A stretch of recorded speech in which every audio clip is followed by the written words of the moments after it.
السلام علیکم ورحمۃ اللہ ناظرین، آپ دیکھ رہے ہیں ٹی ایل پی تیز نیوز۔ ناظرین، اس وقت کی اہم خبر سے آپ کو آگاہ کریں۔ Lahore cantonment board ward number 3 کے بہت ہی مخلص عہدے داران جناب سید اسد شاہ ہاشمی کی والدہ محترمہ رضا الہی سے انتقال کر گئی۔ انا للہ و انا الیہ راجعون۔ جی ناظرین، اس وقت کی اہم خبر سے آپ کو آگاہ کر رہے ہیں۔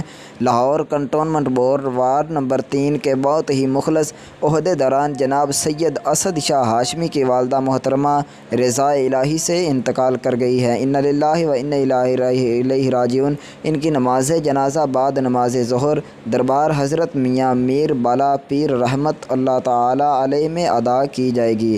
تمام احباب لازمی شرکت فرمائیں۔ ناظرین، یہ تھی اس وقت کی تازہ اپڈیٹ۔ مزید ٹی ایل پی کی نیوز حاصل کرنے کے لیے اس T L P news channel کو سبسکرائب کریں۔